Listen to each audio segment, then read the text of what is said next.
Uni Soviet berubah menjadi Rusia dengan Presiden Vladimir Putin.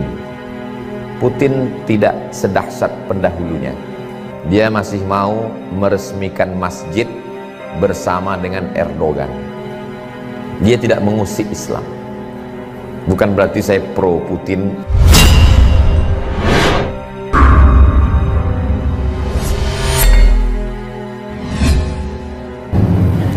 Negara ini dikuasai oleh Uni Soviet.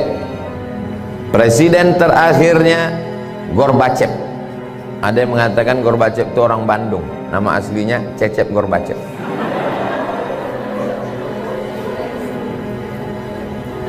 Kita tahu bahwa Uni Soviet komunis, ateis, sosialis. Ekonominya sosialis.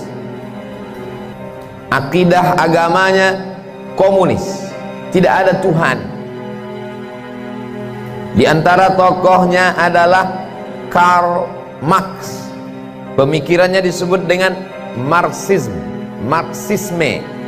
mengatakan Tuhan tidak pernah menciptakan manusia. Manusia itulah yang membuat Tuhan dalam pikirannya.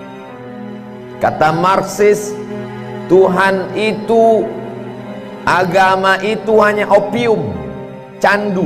Sama seperti orang kecanduan narkoba, begitulah orang mabuk agama. Tuhan tidak pernah ada, kata Karl Marx. Negara-negara jajahannya tidak boleh membaca Quran. Quran dibakar, ulama-ulama dihabisi, agama tidak boleh berkembang.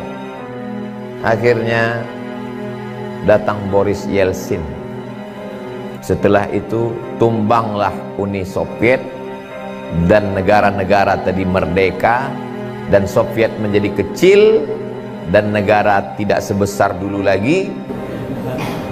Ketika negara-negara jajahan Uni Soviet tadi merdeka, Uzbekistan, Tajikistan, Afghanistan, Kirgistan. Stan itu artinya bahasa Inggrisnya land, tanah. Orang Kurdi punya tanah namanya Kurdistan. Somat punya tanah namanya Somatstan.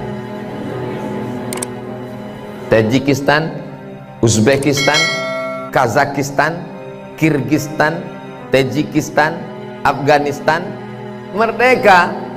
Apakah mereka ini menjadi komunis dan tidak beragama? Ternyata setelah negeri-negeri ini merdeka, anak-anak kecilnya hafal Quran.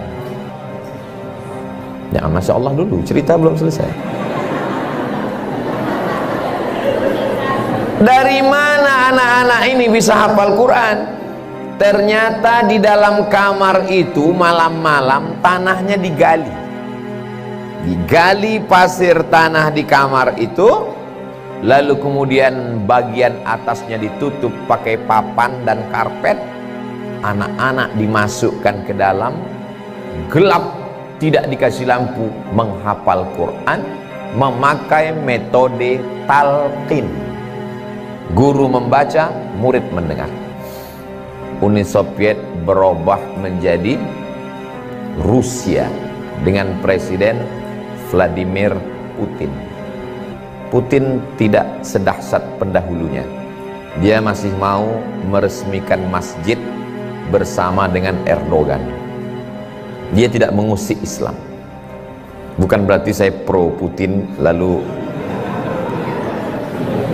dari 3 contoh sampel tadi, yang pertama Tunisia, yang kedua Uni Soviet, yang ketiga Turki. Ini akan masuk ujian akhir semester.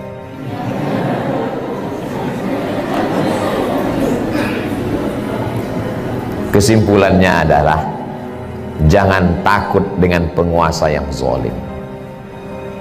Tapi kami nggak bisa berceramah seperti Ustadz. Ceramah ini berat, biar aku aja. Sanggup kalian dibully? Sanggup kalian nanti upload tiba-tiba lebih banyak unlike, dislike?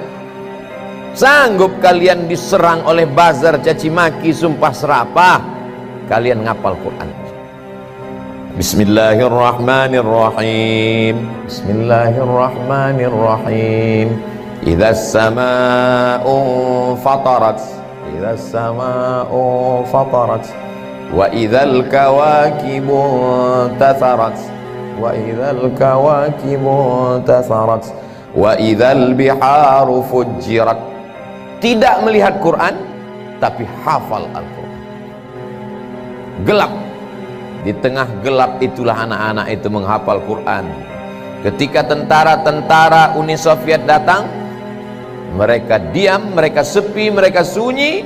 Saat tentara tertidur malam, di malam itulah mereka mendidik anak-anak bertahajud dan menghafal Al-Quran. Terbukti janji Allah, inna nahnu nazzalna dzikra wa inna lahu lahafiz. Akhirnya apa yang terjadi? Begitu dideklarasikan negara pecah, Uni Soviet tumbang, berdiri Rusia, dan negara-negara kecil ini merdeka. Al-Quran sudah bangkit. Tidak ada yang bisa menghilangkan Islam dari suatu negeri. Kuncinya satu, lembaga pendidikan Al-Quran. Jadi walau apapun yang terjadi di suatu negeri, sezolim itu pun penguasanya, selama lembaga pendidikan Quran masih ada, Allah masih akan menolong negeri itu.